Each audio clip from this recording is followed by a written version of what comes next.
Teoría general de los sistemas. Un sistema se define como el conjunto de hechos relevantes de diferentes disciplinas y cuyo objetivo primario es estudiar las características que integran un sistema o los entes que lo conforman, que son interrelacionados interdependientemente. Carl Ludwig von Bertalanffy, biólogo que nace en 1901 y muere en 1972. Propuso en 1928 su teoría general de sistemas como elemento que podía ser usado por muchas disciplinas. De allí el concepto de la interrelación de los elementos que forman parte de un sistema. Antes se decía que la suma de las partes de un conjunto era un sistema y que cada uno de ellos podía ser estudiado por aparte. Bertalanffy puso en duda este concepto. Este concepto se aplica a las matemáticas, a la biología, a la política, a la economía, a las ciencias sociales y a los sistemas, generalmente para determinar las interacciones de sus componentes. Definición de sistemas.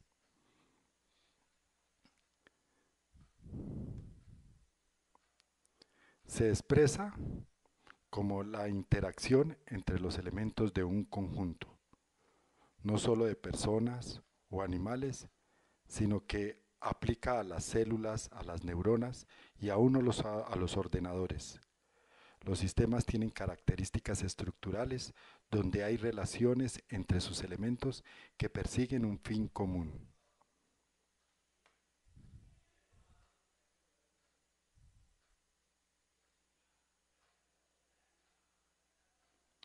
Tipos de sistemas. Estos se definen de acuerdo a sus funciones y estructuras. Estos se pueden dividir de acuerdo a su nivel de complejidad, donde hay diferentes niveles que interactúan siendo independientes unos de otros. Entre estos podemos hablar de los reales, que son los que físicamente podemos observar. Los ideales son constructos simbólicos producto del pensamiento y del lenguaje. Y es así como tenemos los sistemas naturales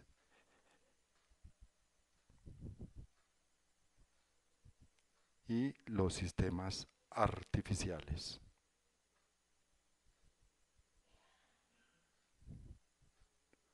Cuando un sistema depende absolutamente de la naturaleza, como el cosmos o el cuerpo humano, se denominan naturales y por ende están los artificiales, que son el producto de las acciones del hombre, tales como las empresas, entre otros. La combinación entre naturales y artificiales, tales como las ciudades y hoy el medio ambiente, se denomina sistema compuesto. Existen además los sistemas abiertos que interactúan en su entorno entregando energía, materia, información, de tal forma que influyen y se adaptan. En contraposición están los sistemas cerrados que no son influenciados por el ambiente y son sistemas completamente independientes. Para este caso difícilmente se expresa ya que todo está influenciado por un suprasistema. Propiedades de los sistemas abiertos. Primero, totalidad o sinergia. No solo es la suma de los elementos, sino que además tiene en cuenta sus interacciones, lo que hace que cuantitativamente sea diferente. Segundo, casualidad circular. La acción de uno de sus miembros influye sobre el resto, o sea que el comportamiento de alguno de ellos afecta a todo el sistema.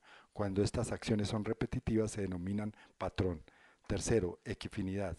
Se refiere a varios sistemas que pueden lograr el mismo fin, así sus formas de llegar sean diferentes. A partir de esta postulación se llega a que no hay una causa única.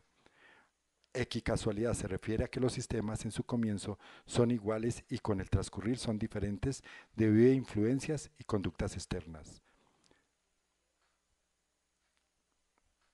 Quinto, limitación o proceso estocástico. Siempre existen secuencias o interacciones. Si se dan de la forma prevista, la probabilidad es alta de que se den resultados esperados. Sexto, regla de relación. Las reglas predeterminan las prioridades de las acciones, generalmente son implícitas. Séptimo, ordenación jerárquica. El que haya una jerarquía implica diferentes conductas, así dentro de sus elementos unos tendrán más peso que otras y se establece un modelo de lógica vertical. Teología. Existen fuerzas en el mismo sentido y opuestas. Las opuestas se dan por conseguir el equilibrio o el estado actual y otras, en cambio, el desarrollo llamado morfogenéticas. Niveles sistémicos de complejidad. La complejidad depende de la dificultad que se puede dar para predecir su comportamiento.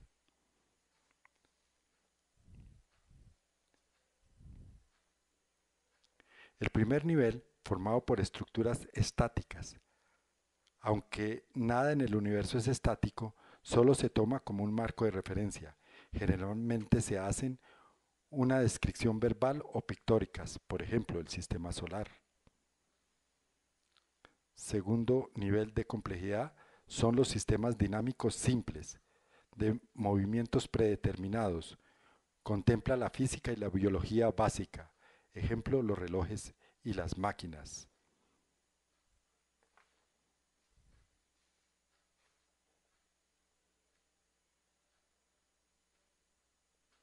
Continuamos con los niveles sistémicos de complejidad. El tercer nivel de complejidad son los mecanismos de control o sistemas cibernéticos. Se da en ciclos cerrados.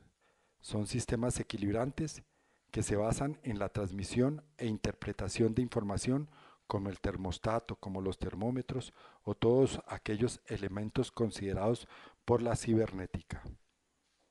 El cuarto nivel de complejidad es el de sistemas abiertos, sistema donde se empieza a diferenciar de las materias inertes, donde se hace evidente lo del automantenible, ejemplo las células o las flamas de la candela.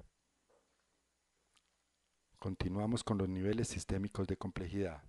Hay un quinto nivel de complejidad denominado genético-social, nivel tipificado por las plantas donde se hace presente el crecimiento y desarrollo. Todo ello implica lo que es la biología. El sexto nivel de complejidad está implícito el reino animal, donde hay comportamientos guiados por el cerebro y el ejemplo básico es todo, absolutamente todo lo que tiene que ver con la zoología. Tenemos el séptimo nivel de complejidad, que es donde nos encontramos todos los seres humanos. Es decir, eh, que el ser humano es considerado como un sistema donde hay conciencia, conocimiento y lenguaje.